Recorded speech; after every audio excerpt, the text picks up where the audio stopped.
Well, I won't say we're coming to the end of the program. There is still another panel discussion to come up. So, but we are somewhere in between. Um, I hope that the enthusiasm level is not waning too much. And if it is, then I'm sure this panel, this esteemed panel will be able to wake you up. My job is to ask the questions. Their job is to answer those questions. Oh my God. So I'm not an expert, they are the experts. And you, the audience, are going to hear what they have to say, and then maybe you can have some questions too. Counter questions, I should say. Sweaty palms. So that's the way that we're going to structure this. You know, when Mr. Kurian was here, or when he spoke at the beginning of this event, he talked in terms of the fact that how the online shoppers doubled from 75 million to 150 million. Now, that was a new number to me, and I think a very relevant number that we all need to take cognizance of, that during this pandemic, how this number changed as far as online buyers were concerned. But then, the topic of this session is experience matters, the evolving role of physical stores. So what we saw really during the last couple of years are the, so to say, the new boys, if I may call them that, who have obviously a lot of money, goes without saying. I'm sure these people also have a lot of money.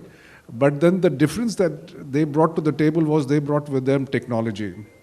And I think that was the differentiating factor which sort of got them to succeed, especially during the pandemic, where people were in a lockdown situation, where they were not able to go to stores, where stores were not able to service them, and hence they were able to sort of leverage and build upon the pandemic, which today is no longer a pandemic, which now today is called an endemic, meaning it's here to stay. So I think all of us need to get used to the fact that this is not going away anywhere. This is here to stay. It will constantly mutate, and hopefully with the mutation, we also get stronger. Absolutely. And we will be able to handle it a little better. I think my mic is on. Mic is gone again. Can you hear me now? Okay, better. So this is here to stay, and I think with this stay as far as the virus is concerned, I think human behavior has changed forever. Human behavior has got used to buying and selling in a slightly different fashion to the one that they were used to earlier. A lot of this buying behavior is here to stay. Few of it may go back to the original, but I think that the experience that we have had as buyers and sellers is there to stay. The people talked about online channels, people talked about omni-channels, people talked about evolving malls and the branding of malls, etc. So there's a lot of change which has happened in a very short period of time. But this is where we have got to build upon it. And on this panel, we have very experienced people, and that is why they have been selected for this topic, which says experience matters, the evolving role of physical stores. So the physical stores are going to evolve. How they're going to evolve is the question. And I think that needs to be answered by this wonderful sort of panel that we have amongst us over here. So without posing the question to anyone, I would like to throw it open, and anyone can take it up first, and then somebody else can build upon it. So, technology and the store. Technology and the traditional way of buying. How is technology going to drive this change is the question. Anyone can take it up. Please pick up a mic. Whoever wants to go for it. I'll just start. So technology has changed a lot. And as I said, it's a partnership wave that we are seeing. The online and offline is partnering with each other. Buy on marketplace, fulfill from store. Buy on WhatsApp, fulfill from store. Buy from one store, fulfill from another store. All the speakers have talked about that. What is really, if you see the topic and experience matters, you can forget the name of the person, you can forget the designation of the person, you can never forget what the person or the brand made you feel. Many marketplaces don't have a store, but when they come to you with comfort at your home, with precision, slotted delivery, you say, "Yeah, it's a good marketplace. It makes me feel good." And with the evolving customer journeys, like buy online, pick up in store, buy online, ship from store, buy online, return in store, shop a store, the whole operations and technology for the ask of the customer is moving forward beyond, it's not just about today, beyond 5 years, beyond 10 years. So that's what I want to say. Right. I think somebody else had a point of view. Yes, well said. Both, both are having their own aspects. When we are talking about the offline, when you are talking about the retail, so basically this retail is our traditional trade. From this traditional trade, a number of channel has, get up their own modes. So when we are talking about the e-commerce, definitely e-commerce is, taking a skyrocketing, advantage and adoption in terms of, the customer behavior approach they have taken up. When we are talking about the offline retail business, so currently India is the 5th largest retail destination of the world.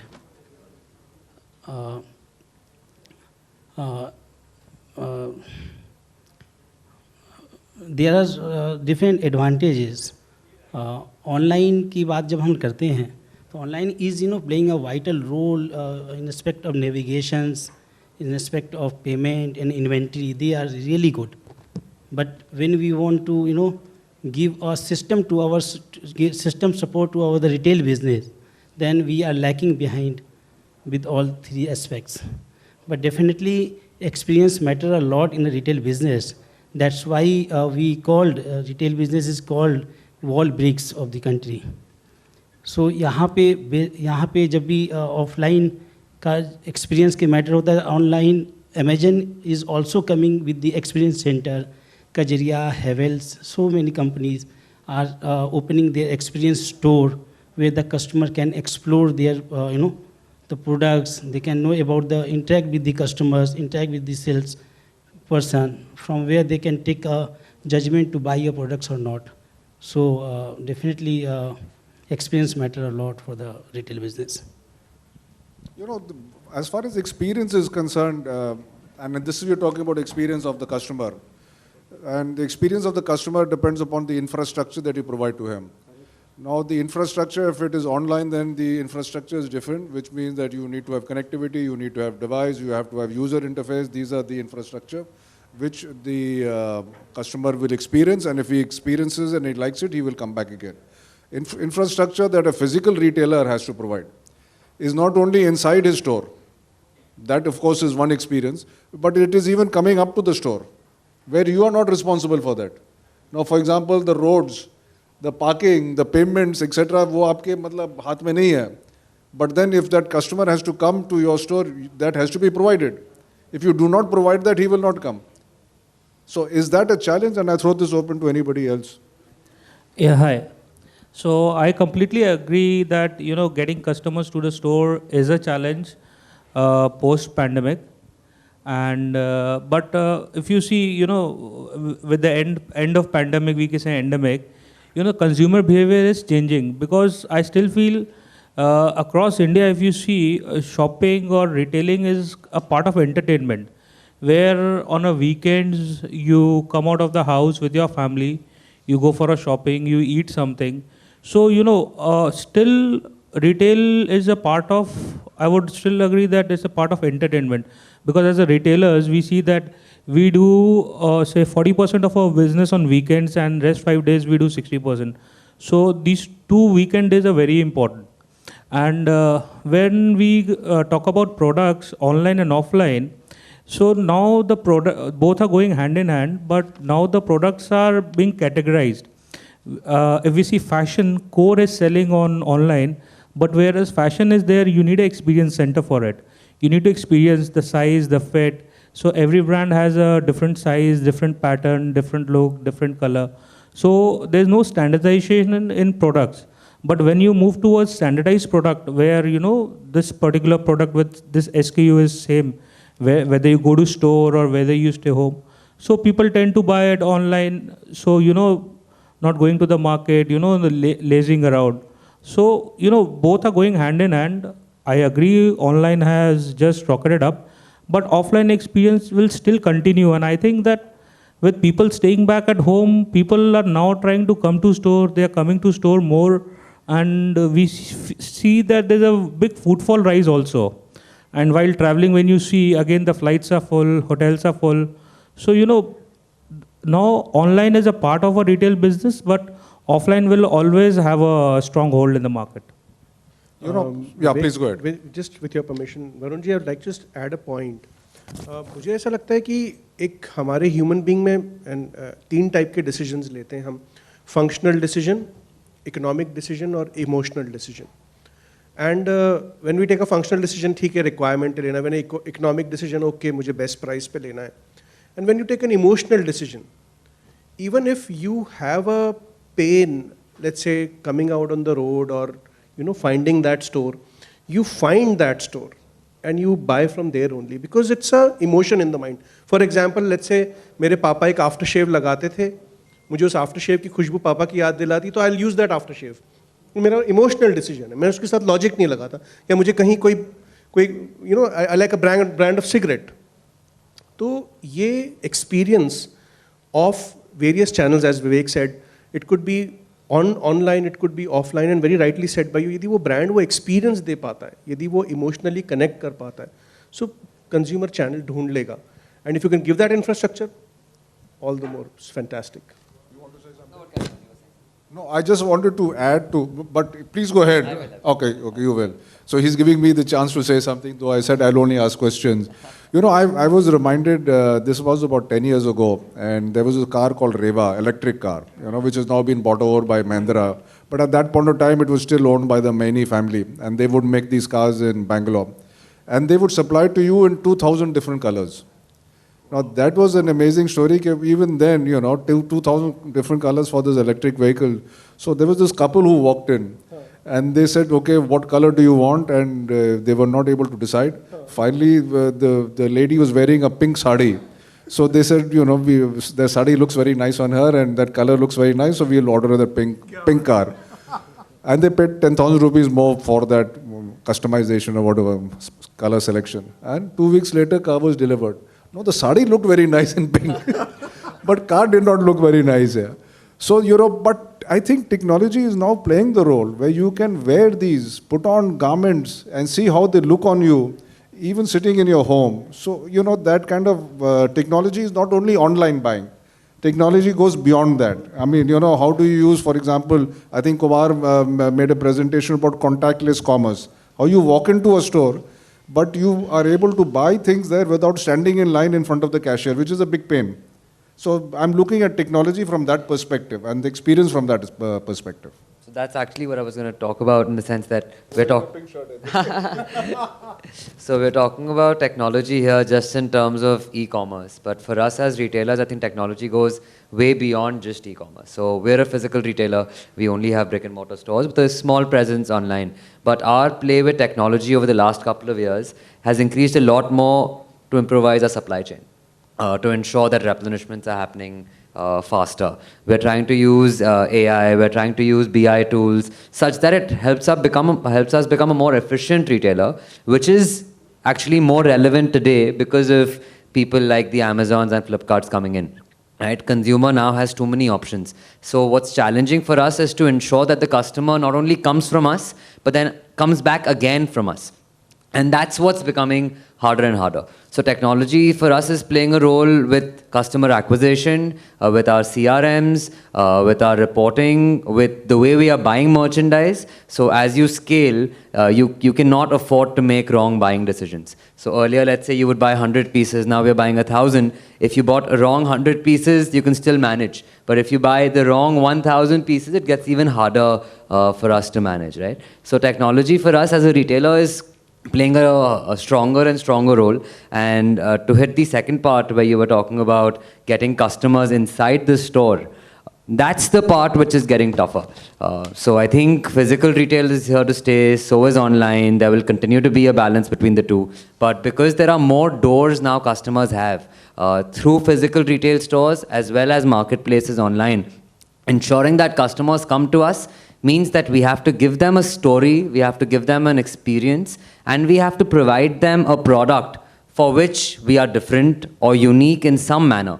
Otherwise, it's going to get harder and harder for us to survive. And by us, I mean all retailers, online or offline. Yeah, we have something of, yes, please go ahead, you got the mic. So, of course, the technology is the core part, and right now, all the consumer look at the basic things like the payment gateway and those options. So, I would say for the customer, the experience is from the time they discover you, a retail store, to the time they walk out from your store and how you collect the feedback. So, a lot of retailers have started taking a feedback by doing a IVR-based call. How was your experience? Because a lot of time what happens is when customer comes into your store, he is now expecting that apart from the hygiene and all those things, you will take care of all the requirement, and that is a basic thing. So the experience has to be standardized on those part. What are the value addition a retailer can do? A lot of time, like as Mr. Oberoi was saying, the discover was a tough thing. So if I know a store which I have to walk in, like maybe my father used to go to that salon or somewhere, Tapan. So I may be going there.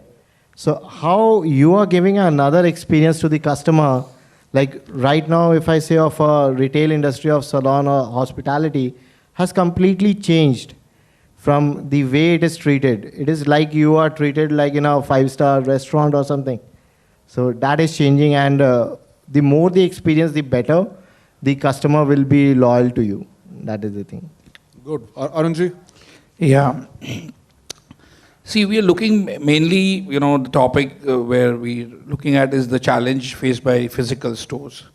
Because if the online has grown, it has to be, if the market has not grown that much, it has to be on cost of somebody.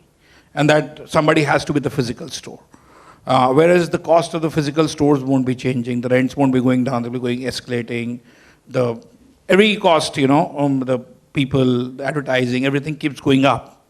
So with our experience and use the technology, how we make the physical stores more viable and why the people will have to visit the store to make something USP like that, so that we can bring in people. That part needs to be, something better than the online experience, if we can think of. So we can adapt the technology. See, I am basically from the furniture industry. So our product is from furniture, decor, or things like that. Now the challenges which we faced is like, earlier, if we had a store of 5,000 square feet and it had maybe a 15 sets of sofa, people would come, sit here, this is a 2-seater, 3-seater, and then choose one of them and maybe select some color and go back. Now they used to come back, and after some time they start open the mobile phone. Ye design hai kya? Ye hai kya? Ye hai kya? So now the whole idea, now that they feel like still I can buy that one. No, still I'm not liking the one in the store. I'm liking the one more in the picture. But I'm not sure, what to do about it. So what we have started doing is that we started creating a small experience center for them within the store. Okay, we'll give you the picture one also, don't worry. You come and have a look. Now you see it on the big screen, and you can sit down and virtually show them, change the picture. So he gets the online experience there itself, and he gets satisfied, gets the touch and feel itself also, and the online experience, not even on the small screen. We created small conference rooms where the clients can sit, have a cup of tea. We show them the fabric, we show them the difference, why the cost is different, so they can finalize the deal and go back. There are a couple of points here. There are many kinds of customers, but let's now focus on just two. One, as was mentioned, is this emotional connect. His father used to buy, so there's some kind of emotional connect. The second is a walk-in customer. Somebody who wants to buy furniture. Maybe his father never bought furniture, but he wants to buy. Now, both these people are walking into your store. There's a great deal of data which is available. If you are able to gather from them, कि कहाँ से आ रहे हैं, क्यों आ रहे हैं, क्या नाम है, क्या, and if you can continue to engage with them over their lifetime, then maybe that would add value, but you need technology to do that, right? To give that experience, to gather the data, and then to push information to them, to say this is now available, that is available, you had bought this, now something matching has come up, something like that. Do you do any of that? And you need technology to do that, I would imagine. Yeah, of course, we have to do a lot of activity. We have to continue with the email marketing. We need to, we have a CRM software. We've given apps, phone apps to the sales team, and they do connect with the clients. We do need to send pictures of whatever things are coming, keeping ourselves updated in the various social channels, Instagram, and where product launches are there. So we do have to, the physical store cannot be like that, like we are like some illiterate people and we'll be sitting in the store and waiting for the client. Like we are, those are different, we're different untouchables online. So it has to be together, but you have to make the people understand the value of the physical, experience. And whatever he's missing out during that physical, the huge options which are available online, along with that personalized touch, a person's phone number, a little support, that if we can add that, that could be the way you can retain our customers. Okay, I'll come back to this Vivek, point, sir. but let me just go across to Umang. Umang is slightly different to everybody else here. He makes malls, and in those malls there are retail.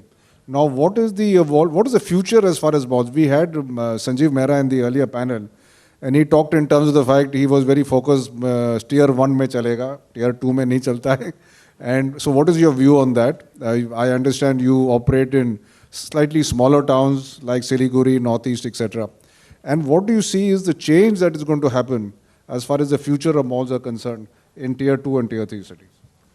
So I'll start with the emerging future of the mall, basically the scenario. So what is being seen is the malls, the two things are going to happen actually, what I think is. First one is malls are going to be more experiential, right? Any new mall that you see from any organized developer, they are at least going to be 1 million square feet from now on. Even in Calcutta, you will see Phoenix coming up, that is going to be at least 1 million square feet. And they will have large social spaces. And large social spaces, and there was a time when departmental store was the anchor. Then came hyper. Then came the entertainment. Now I think we are seeing food as the new anchor. If you see DLF Avenues, that's a major revamp that they have done, and now that's doing supremely well in Delhi. They have food as the main anchor and it rocks. So I think we'll see more and more food coming up in the malls, and there are going to be less number of floors. It's going to be spread horizontally. You'll not see many vertical malls that are planned well in advance. The second is the malls have to enable the phygital. Now all of the requirements that we all spoke about, like we need the phygital experience, you need the mall developers to have that in the plan as well.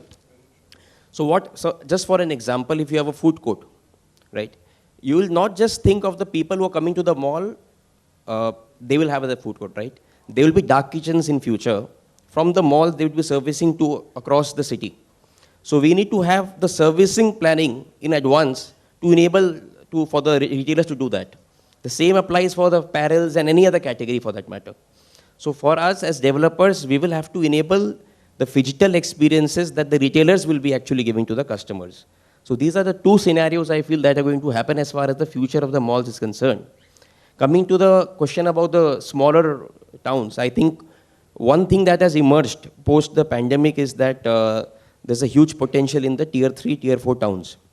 There's no doubt about that. We are extremely active in those markets, and we have seen the kind of enthusiasm the brands are showing and the sales that the brands are getting.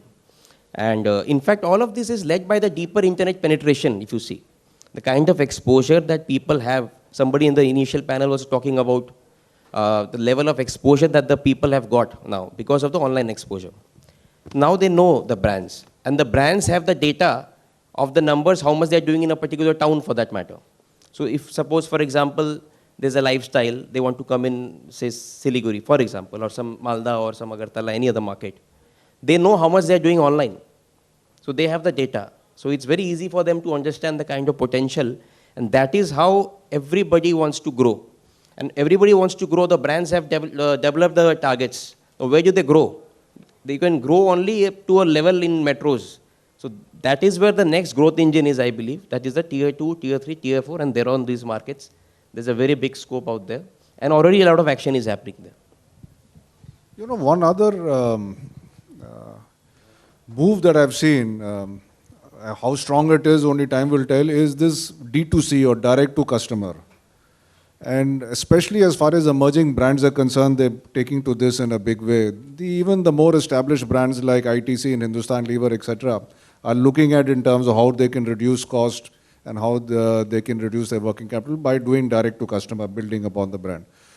So we are talking about fulfillment centers near the customer, and of course the factory pushing it there and doing away with the wholesaler, distributor, etc., retailer also. So what is your take on that? And I'll throw this open to anybody who would like to answer this. What is the impact of D2C? Do you take it as a threat? Do you take it as a passing phase as far as a retailer is concerned?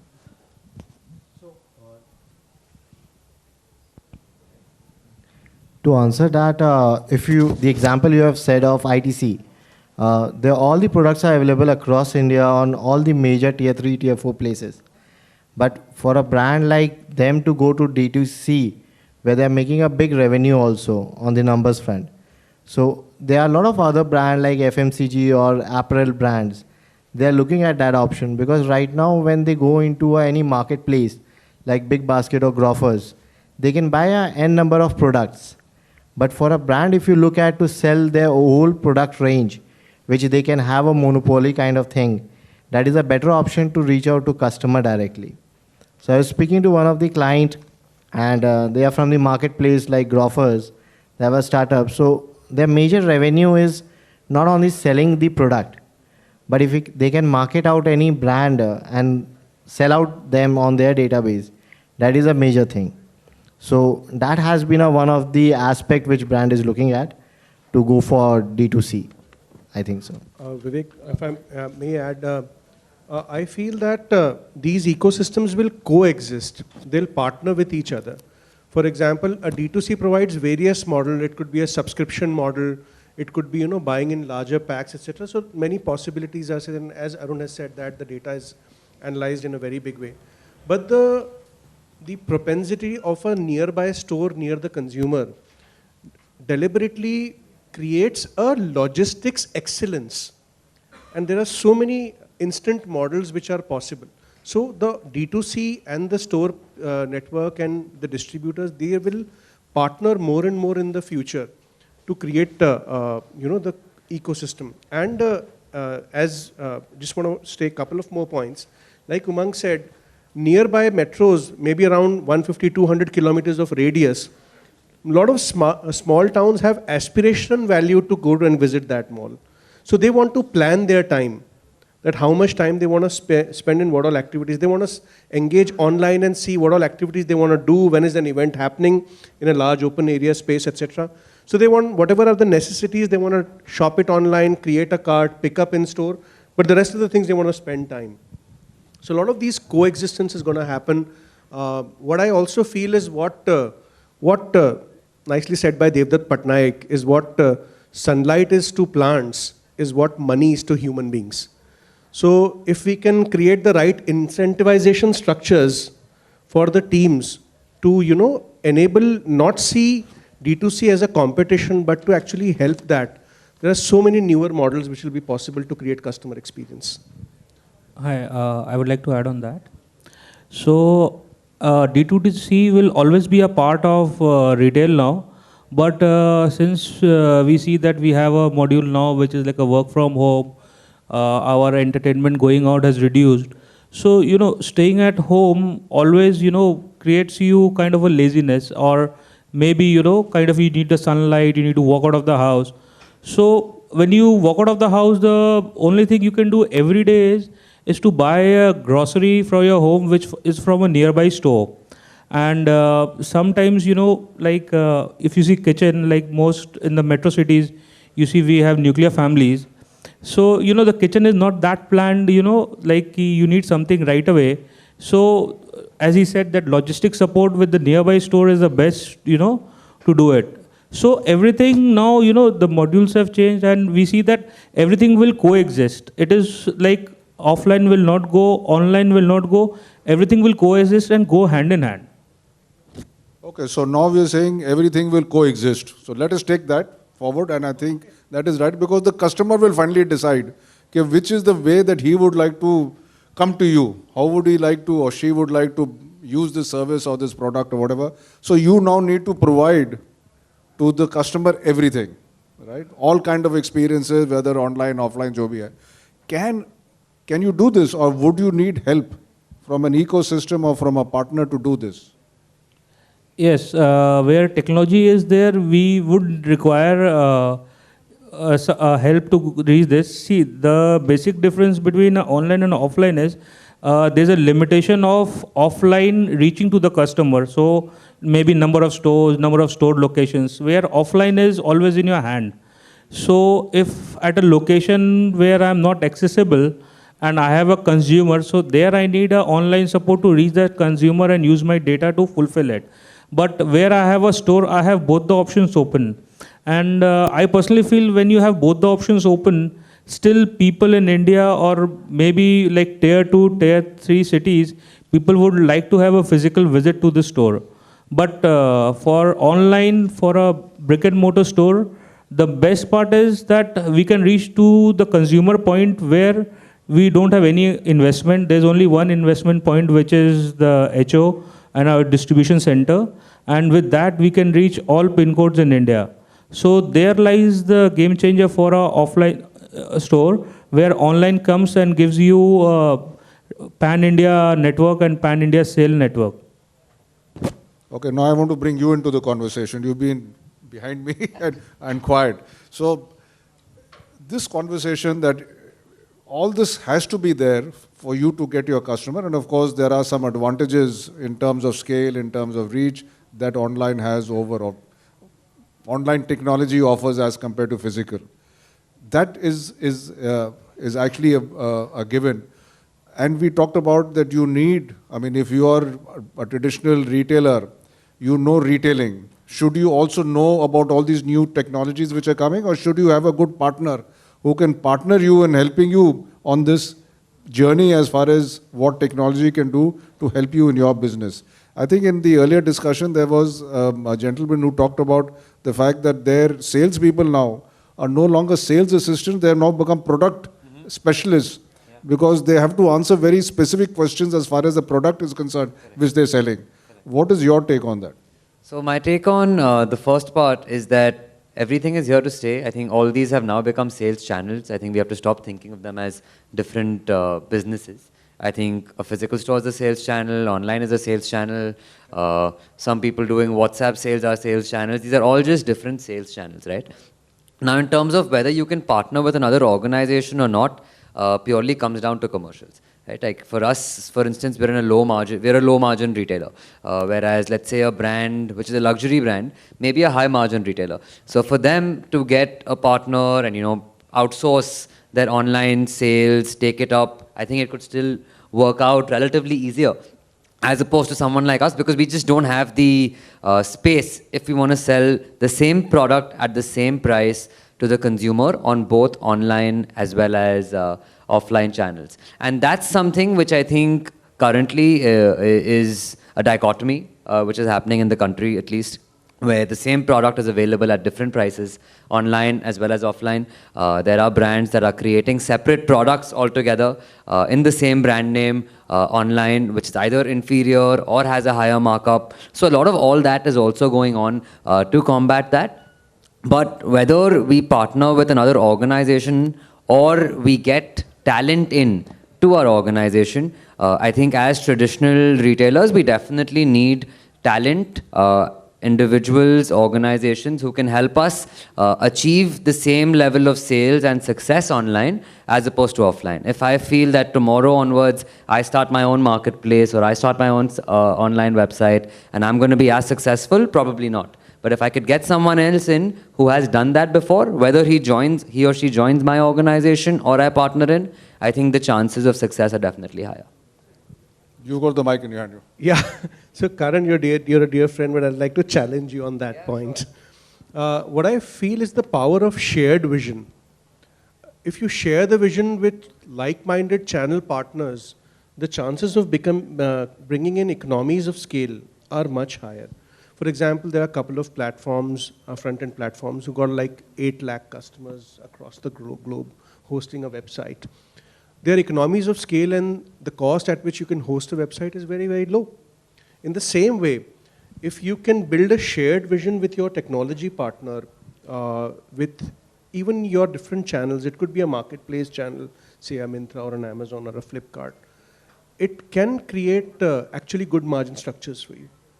And I've seen just hands-on the power of shared vision, how the unit economics changes.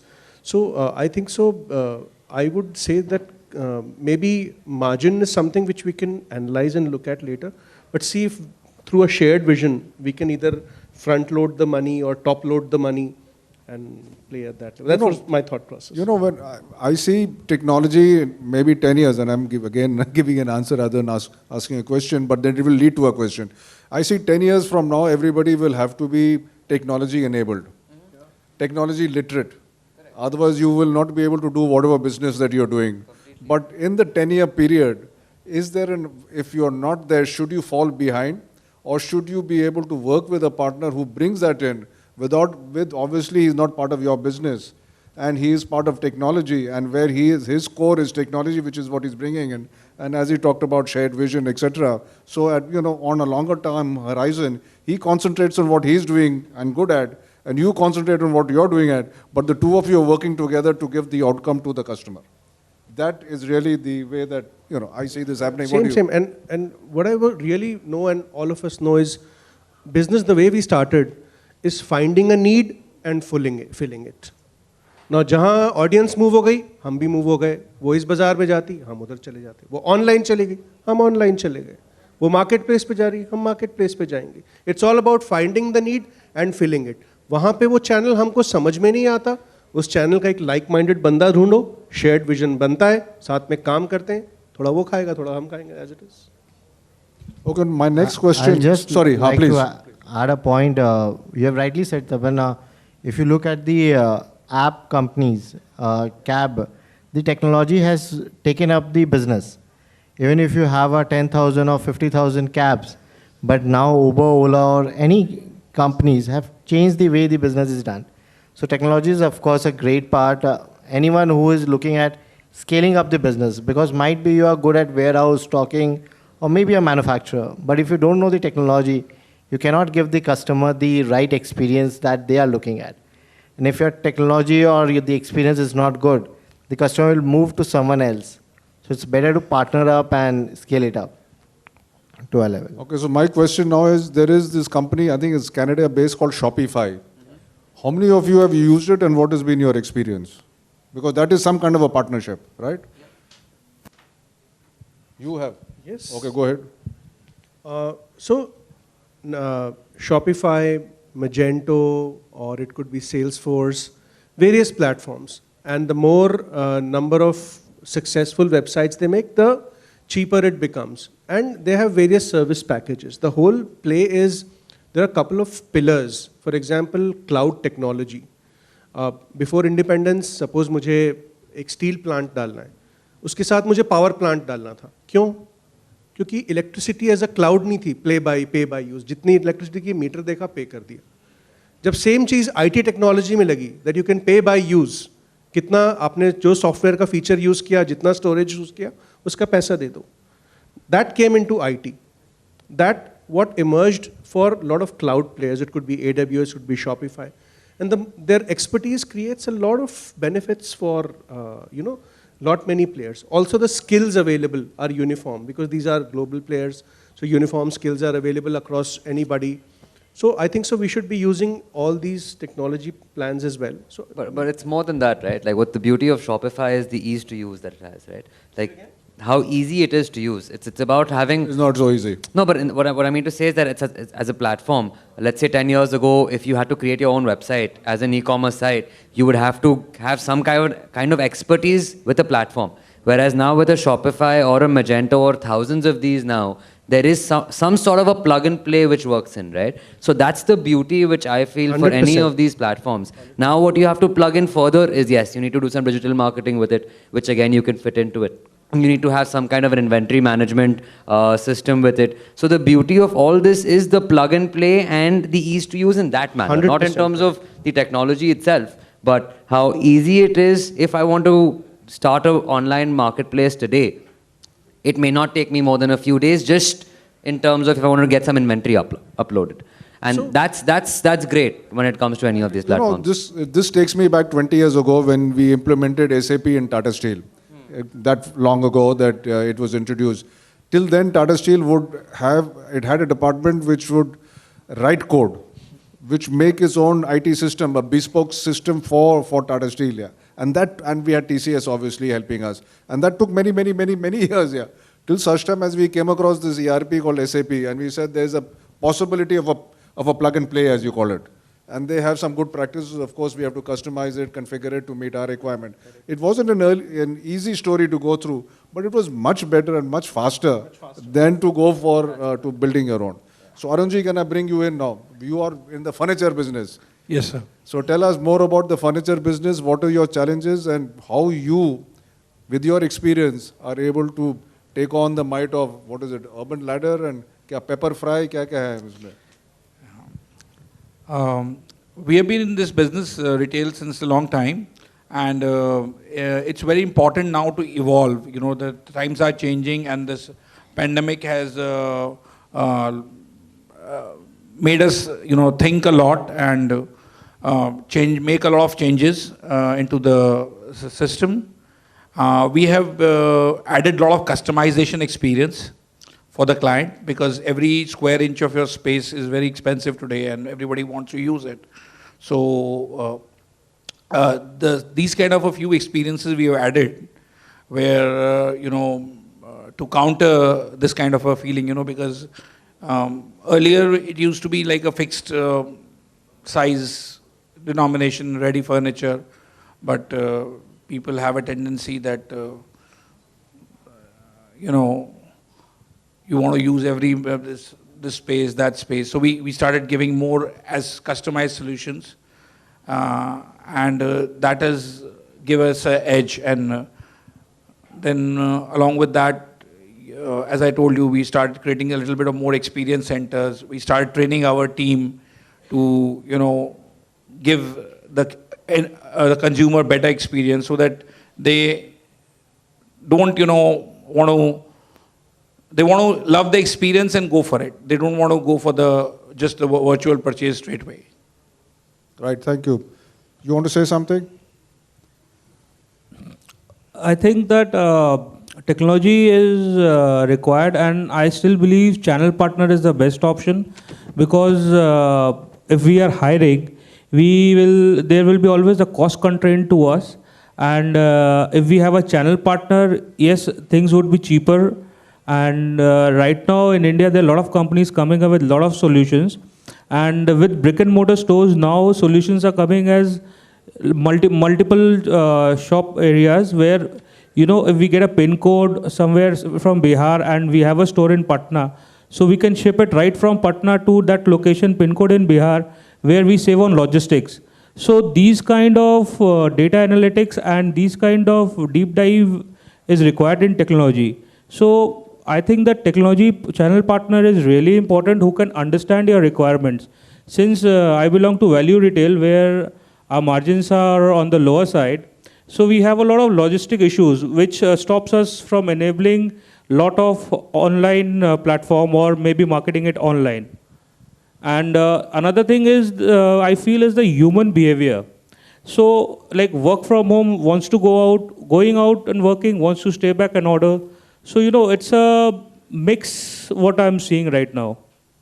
मैं एक दो point, if I may, Vivek ji. Yes, very quickly. So, Because I have something to say which I may forget. okay. So what I've seen in trend is how we can give anything to anybody, but we don't want to give time. Time mat lo mujhse. Whatever is repeatable, sure shot, if I can buy it online, buy online. But if I'm coming to a store, like as Arunji said, to build an experience center, the way he's analyzing the data, he's seeing, okay, what the customer is looking at. And what we also say it in our business is next best action. If you can analyze the data and see what would be the next best action, and the whole power of next best action is in clienteling. If you can give that power to your staff, that what the customer is in this pattern, what the customer may choose, and the knowledge of it, that takes miles ahead, miles ahead. Sir, back to you. You know, there is one thing that we have not discussed, and we have a few minutes, which is own the customer. You know, how important is it to own the customer? You know, when you work with an aggregator, and the aggregators are wonderful, you know, but they own the customer. They send you an order which you have to fulfill. And the order which you have to fulfill also is, you know, they cut a lot of margins and things like that. So it's not a very happy order, but then you have no choice, because he's bringing the customer, but he's masking this customer. You know nothing about him here. But that aggregator is learning a lot about him here and continues to learn about him here. How important is it for you to have your own technology, your own system, so that you own the customer here? And maybe, you know, I was reading in the papers today, they are starting facial technology when you go to Kolkata airport. I think it's going to be launched in the month of March, where you don't need to have a boarding card and Aadhaar card or whatever it is. You just walk in and the technology will take a scan of your face, and that is enough and admit you here. Now, why doesn't retail, for example, have this in their stores? That means as soon as I walk in, I get recognized, like he says, wo emotional bonding ho jata hai. And as soon as I walk in, it recognizes me that so-and-so has come. And then after that, that service that I get is because of who I am and what I bought in the past and what I possibly will buy in the future. Yeah. So once again, this is the role of technology where this can be done, where you own the customer. So it's very important to own the customer. So any points on that in terms of how you're owning the customer? Yeah, I mean, owning the customer is extremely important because as a result, we know what they bought, what they like to buy. And based on that, if you can actually, work on the data enough, then you know exactly what they will buy again. Or if there's a customer who repeatedly comes every 3 months and you know that, right? And let's say it's been 4 months and the customer hasn't come in. Let's send them a coupon, right? Let's send them a message. Let's let the store guy call the customer. So in the past year, we actually did a lot of store calls with our high value, customers of the past couple of years. And that actually worked because the customer felt, okay, someone cares. Someone is calling me and saying, sir, aap aaye nahi. Sir आप पिछली दिवाली में आए थे, इस साल भी आइए, हमारे पास ये ऑफर है. So I think these things have actually gotten us results for sure. What we've also realized is there are certain customers who buy t-shirts together, whereas there are certain customers who buy t-shirts and jeans together, right? So now we're trying to incentivize that customer कि नहीं आप एक shirt भी खरीदिए.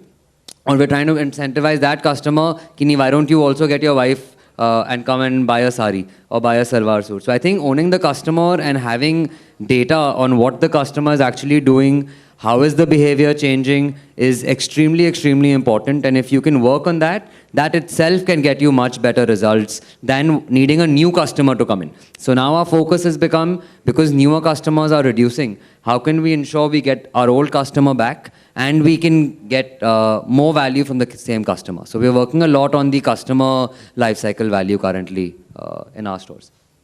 Okay, so any more others, we'll throw it open for questions. I from want to the add a audience. couple of points. Okay. Very well said, Karan. And more than technology, I said, यहाँ पे दृष्टिकोण अलग होना चाहिए. For example, I don't hear a lot of matrices like LTV, like Karan has mentioned. What's the lifetime value of this customer?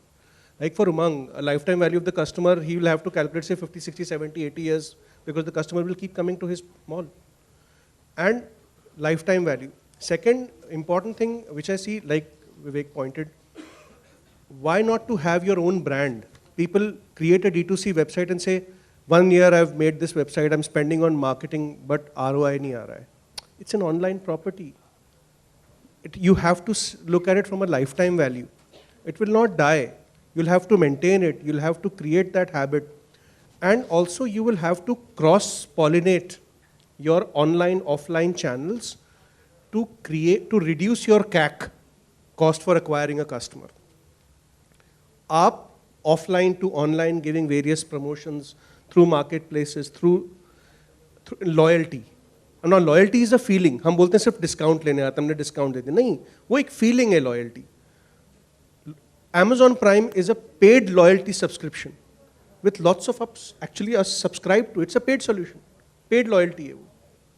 But वो loyalty है. So how you can do, what is your horizon? How you're measuring it? How you're measuring LTV? How you're measuring ROI? How you're measuring loyalty? That builds in across the brand and helps you, do these journeys. Right, are there any questions from the audience? Can we have a mic over here, please? Excuse me, can we have a mic? Just introduce yourself briefly, and then if you're asking someone a specific question, then take his name also. Okay, hi. I'm Ajay and I'm a digital marketing consultant. Okay, so one very interesting topic which people discussed is that having a technology partner and the company brand. Now, first of all, you're using the word partner. So let's put out the commission. It's partner, partner is partnership. Okay, clear. Now, when it's a partnership, then if you're a well-established brand, why will you have a digital marketing person? You will partner as them. Rather, I think, I forgot your name, sorry, but you said that you will take in-house, correct? Instead, we will have in-house the person rather than partnering with him. A fresh company, they can give, partnering is equity stake. A fresh company can give an equity stake. But why would a well-established company would partner with her digital marketing firm, giving the stake of the company? We all discussed, you said, yes, it should happen. But reality terms, vision, I will share vision. We will give. That's a different thing. But when it's come to stake, then I've been in deals, I'll be very honest. I was unable to crack them. Okay. So just asking you people, how does this happen? Sure. So, I mean, I don't think any of us here, when we mentioned a digital partner, meant we are going to get a partner who's going to get a stake in the company, first of all. I think partner doesn't necessarily mean stake in the company. I think you can have various kinds of partnerships. And when I was talking about having someone in-house, I didn't mean digital marketing per se, right? So digital marketing is one kind of a service which someone can provide. And that's something where I think if you have a qualified digital marketer, sure, do it in-house. So I, for say, don't do it in-house. I do have a digital marketing partner who does take care of digital marketing for me. So I think that hopefully clarifies. Got it, the clarity. You know, I've seen this as becomes the culture of a company in terms of whether they do it in-house or they have an external agent or a partner to do this. It's very much in the culture. And I've seen this culture in organizations, very large companies who will partner. And again, a same size company who will do it in-house. हम किसी से partner नहीं करेगा, as idea is good, I'll bring it in, I have a department, he'll do it, yeah. So it depends from company to company what action they take. But these are the opportunities which are available outside. The only thing of a partnership is that you're getting somebody from outside who has various clients. And because he has various clients, he is able to reduce his cost.